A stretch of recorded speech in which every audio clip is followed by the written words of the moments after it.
បាទនេះគឺជាសកម្មភាពការផ្លាស់ប្ដូរកញ្ចក់រថយន្ត Ford Everest ឆ្នាំ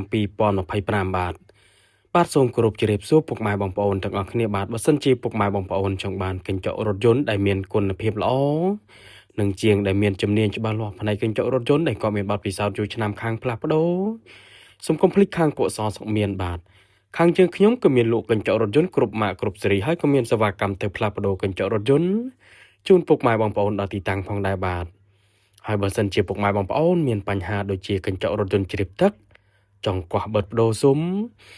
ឬក៏មានចម្ងល់អ្វីផ្សេងទៀតដែលតាក់ទងជាមួយនឹងកញ្ចក់រថយន្តពុកម៉ែបងប្អូនអាចឆាតចូល page សួរព័ត៌មានផ្ទាល់ក៏បានឬក៏ពុកម៉ែបងប្អូនអាច call តាមរយៈលេខទូរស័ព្ទដែលខ្ញុំដាក់នៅលើ banner ផ្ទាល់នឹងក៏បានខ្ញុំម្ចាស់ហាងដែលមានជំនាញនិងបទពិសោធន៍យូរឆ្នាំខាងកញ្ចក់រថយន្តខ្ញុំនឹងជម្រាបជូនពុកម៉ែបងប្អូនច្បាស់តែម្ដងបាទ ហើយបើសិនជាពុកម៉ែបងប្អូនមានបញ្ហាដូចជាកញ្ចក់រថយន្តបែកប្រេះស្រាំចង់អ៊ុតខាងខ្ញុំក៏មានជាងជំនាញច្បាស់លាស់ផ្នែកខាងអ៊ុតកញ្ចក់រថយន្តនឹងផងដែរណាពុកម៉ែបងប្អូនបានពុកម៉ែបងប្អូនមកដល់ទីតាំងហាងផ្ទាល់ក៏បាន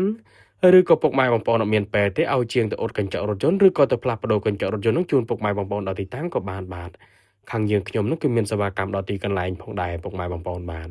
សម្រាប់ការផ្លាស់ប្ដូរកញ្ចក់រថយន្តវិញគឺអត់យូរទេបាទយមផុតគឺ1ម៉ោងបាទបដូរភ្លាមរៀបចំឲ្យភ្លាមពុកម៉ែបងប្អូនជិះបានធម្មតាភ្លាមតែម្ដងបាទ បាទដល់នឹងការផ្លាស់ប្ដូរកញ្ចក់រថយន្ត Ford Everest ឆ្នាំ2025នេះគឺបានរីករាល់បាទអរគុណច្រើនសម្រាប់ពុកម៉ែបងប្អូនដែលទស្សនាវីដេអូនេះ